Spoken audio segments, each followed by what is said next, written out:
E hoje é o aclamado dia do nosso resumo semanal das notícias econômicas.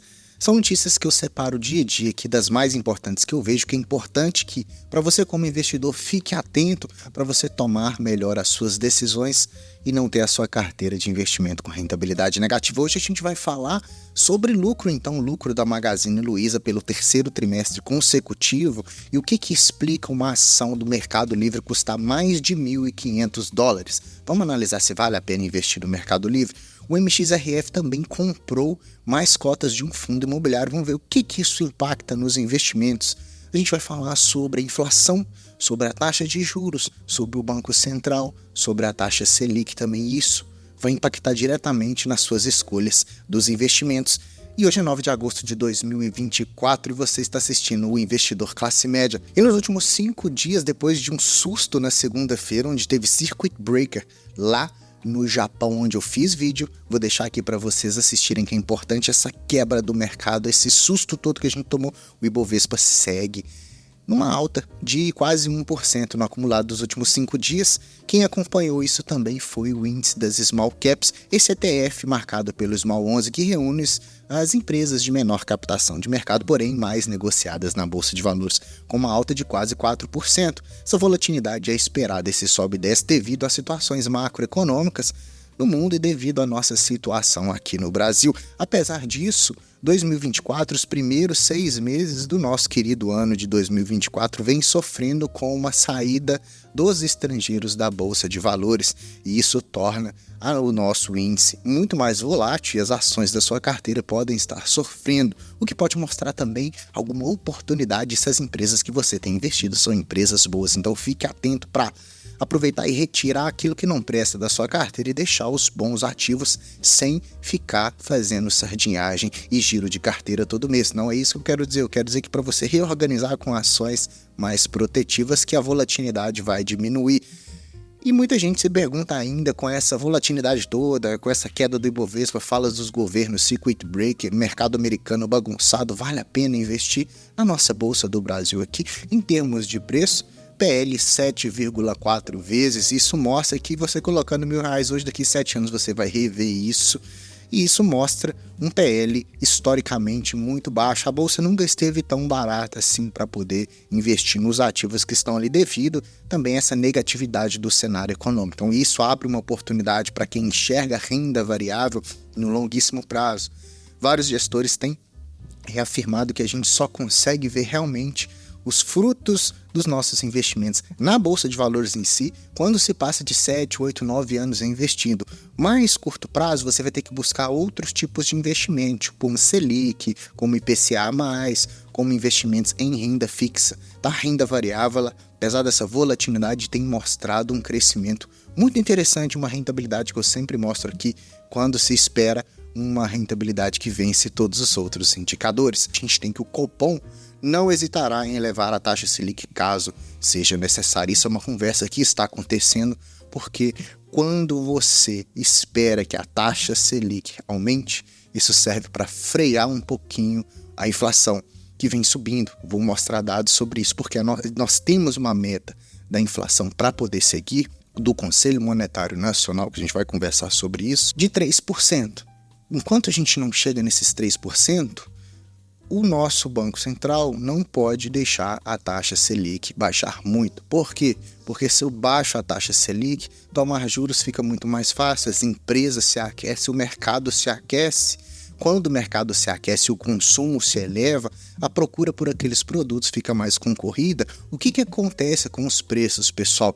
Elevação nos preços, e se os preços sobem, o que faz? A inflação aumenta. Se a inflação aumenta, o nosso poder de moeda começa a ficar mais deteriorizado e isso faz com que toda a economia desande. Por isso que, caso haja necessidade, o governo sim, e juntamente com o Banco Central, irá manter a taxa Selic ou até possível com essa elevação. Então, quando você está nos seus negócios, quando você vê elevação da taxa Selic, quer dizer que o nosso sistema brasileiro econômico está pedindo arrefecimento para você tomar menos empréstimo, tomar menos juros dar uma segurada nas contas para a inflação poder baixar, o nosso dinheiro poder ter um respiro melhor.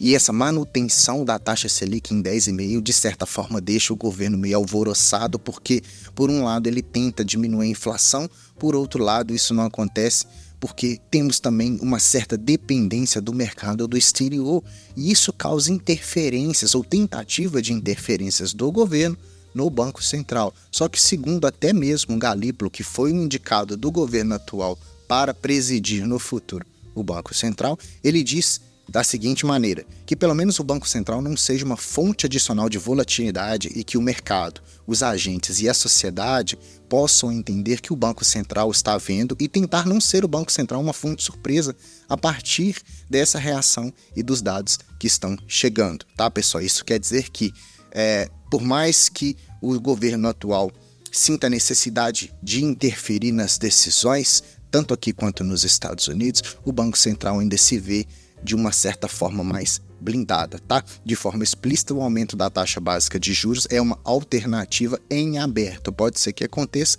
mas não é certeza. Por quê? O IPCA de julho agora de 2024, desse mês, teve um leve aumento, tá? Para 0,38. A gente percebeu isso onde? Na habitação, nos artigos de residência, nos transportes, inclusive nas passagens aéreas e nas despesas pessoais de comunicação. Um outro fato também que a energia elétrica contribuiu positivamente para que a inflação aumentasse um pouco mais. Temos uma novidade que a JBS é eleita a melhor empresa do setor de alimentos e bebidas pelo 3º ano consecutivo, tá? Isso ela ganhou um prêmio da revista Institutional Investor, que é uma das mais respeitadas do mercado financeiro. JBS é dona de várias marcas do segmento alimentício, ela está presente aí há mais de 70 anos no nosso mercado. Quando a gente olha então, poxa vida, então JBS parece ser uma das melhores empresas para a gente negociar na Bolsa de Valores, hoje custando R$ 31,93, teve uma valorização nos últimos 12 meses de 64%. Então, poxa vida, será que cabe na nossa carteira de investimentos? Quando olha, a gente percebe mesmo crescimento de receitas constante, né? Faturamento subindo, porém, lucro líquido muito pequeno, margens baixíssimas e até alguns momentos ali com as margens de lucro negativas. Então, é uma empresa meio que sensível para a gente poder dar uma analisada. Hoje, uma empresa que negocia um PL de 34,7 contra 7 do Ibovespa, né? Olha só que coisa.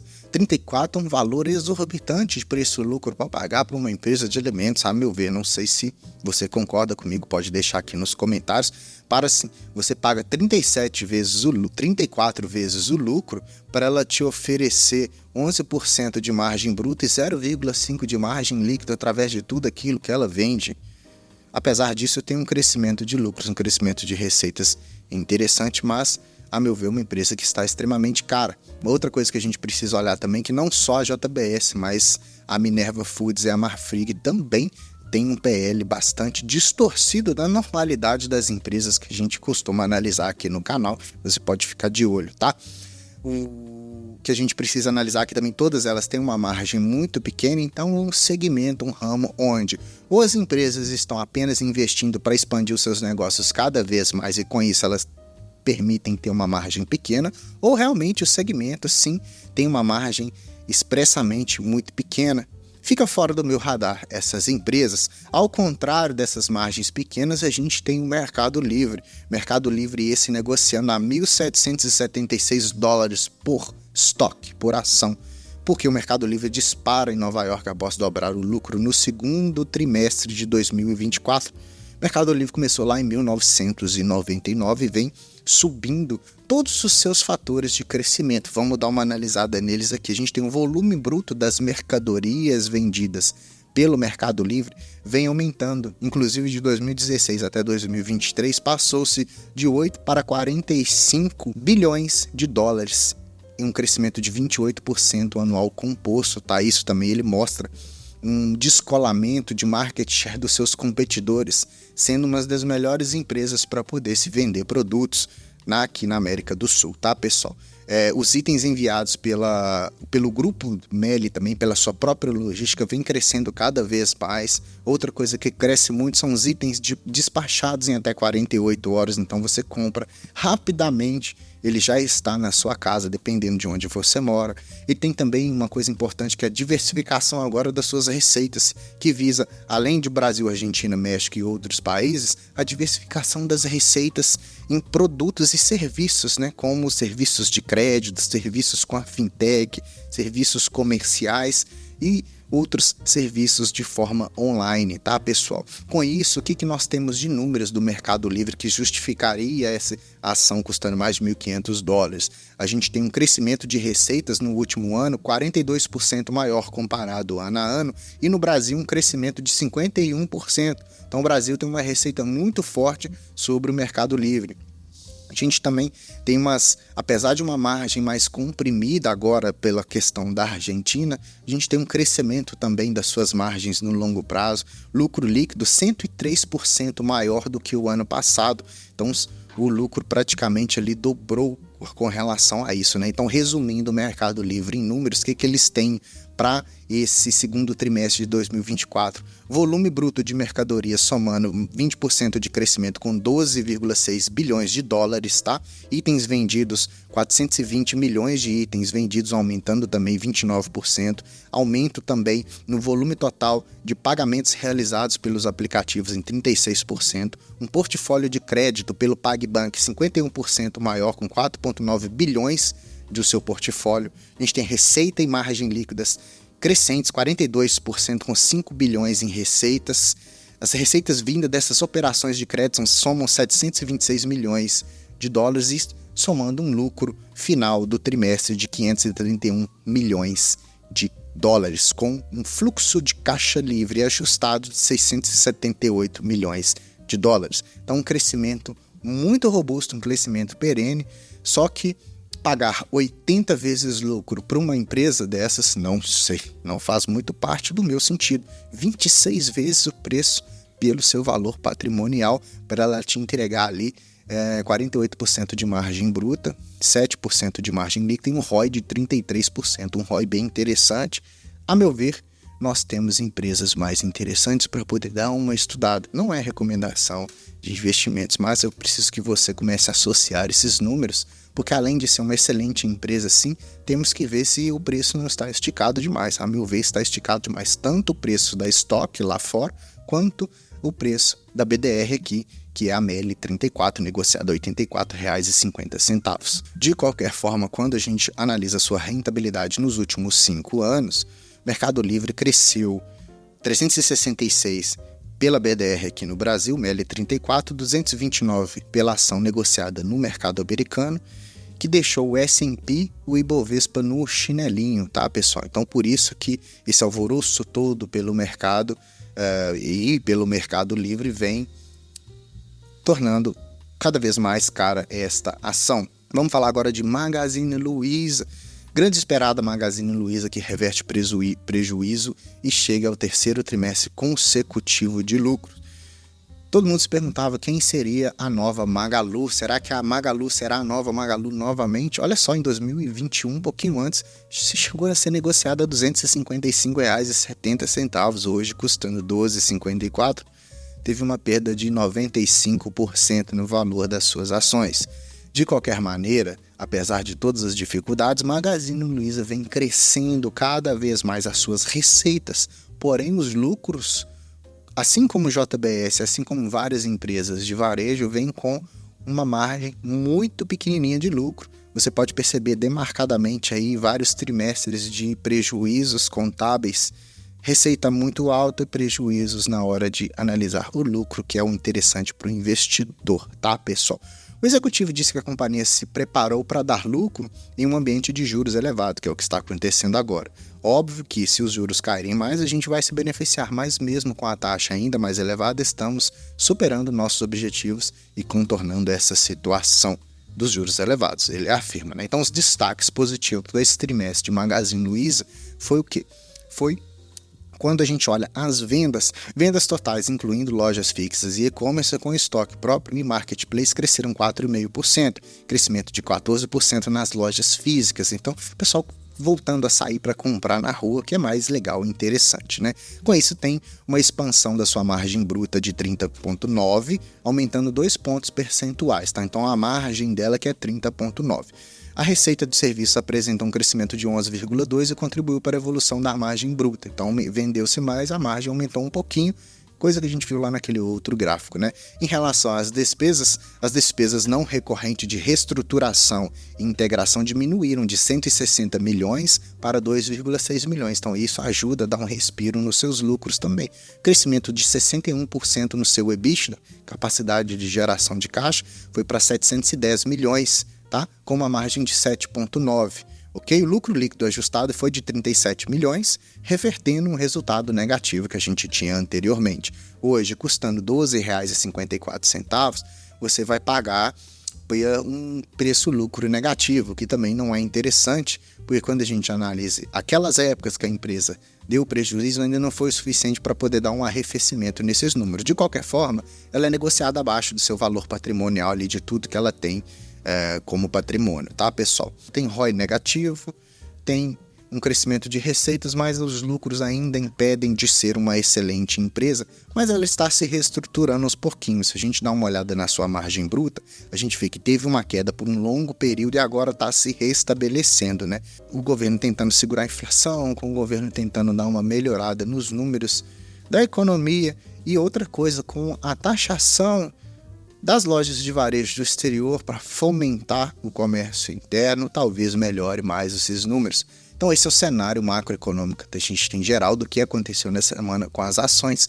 Falando agora para a gente fechar os fundos imobiliários que todo mundo gosta, o IFIX também deu um respiro. No acumulado do ano segue ali com quase 1% de rentabilidade. Está meio de lado, você vai perceber crescimento apenas do recebimento de dividendos ali dos seus fundos imobiliários na sua carteira, tá? Apesar disso, ele liderou uma alta bastante interessante nessa semana. E falando de fundos imobiliários, o MXRF investe R$650 mil em outro fundo imobiliário para manter uma reserva dentro da sua própria carteira. É o seguinte, o MXRF ele é um fundo que está mais relacionado a um fundo de papel CRIs, mas ele vem se mesclando aí com outras coisas, né? Apesar das receitas serem todas provenientes basicamente das receitas dos CRIs, ele tem um pouquinho de fundos imobiliários na carteira e outras letras financeiras e outros ativos para poder diversificar essa sua carteira de crédito. E o ativo que ele comprou foi o HSAF11 da HSI Gestora, que é uma gestora bem interessante também. No mês de junho, o fundo realizou uma compra de aproximadamente R$650 mil neste fundo imobiliário que tem um valor de mercado de R$216 milhões. O portfólio desse fundo imobiliário que o MXRF comprou, ele é praticamente também bem alocado ali em CRIs, 60% em CRIs e os outros demais, ele tem também uma outra diversificação. E por que o MXRF, ao invés de comprar mais CRIs, comprou outro fundo imobiliário, aumentou a exposição, na verdade? É porque, de certa forma, como esse fundo imobiliário da HSI ele é mais agressivo, ele tem uma taxa de custo muito mais cara para o CRI, o fundo consegue rentabilizar mais e, indiretamente, o MXRF ganha mais dividendos sem ter aquela preocupação de colocar mais ativos na sua carteira lá dos CRIs. Então, ele compra esse fundo que tem os CRIs porque, se acontecer algum problema, eu vendo o fundo, não fico com inadimplente com os CRIs que tem nesse fundo. Entendeu o que a gestora fez? O MXRF talvez ele é negligenciado por algumas pessoas por ser um fundo meio hypado, meio conhecido, muita gente não dá tanta atenção, porque é só o MXRF mesmo, mas ele é um fundo que ganhou do CDI, ganhou do Ibovespa, ganhou do IFIX, ganhou do IDIV, ganhou de todos os indexadores de renda fixa e renda variável, porque ele vem também aumentando seus dividendos de forma anual e com isso dá um respiro muito grande de rentabilidade positiva na carteira. Então, apesar de ser muito conhecido, o MXRF ali, compondo um pedacinho de uma carteira de investimento, vai fazer a rentabilidade ficar muito mais positiva. E essas foram as nossas notícias da semana. Espero que você tenha gostado e se divertido com o nosso vídeo semanal. Semana que vem tem mais vídeos de reunião das notícias que eu trago aqui, mas todos os dias tem vídeo aqui no nosso canal, tá, pessoal? Acompanhe sempre. Se você gostou, deixa like no vídeo, se inscreva no canal se você não é inscrito, ativando o sininho para receber sempre os vídeos em primeira mão. Comenta aqui para mim o que a gente vai colocar na próxima semana, que eu vou fazer um vídeo no esquema para você, tá bom? Que você assistiu o canal do Investidor Classe Média, eu sou o Gustavo, te vejo no próximo vídeo. Até mais.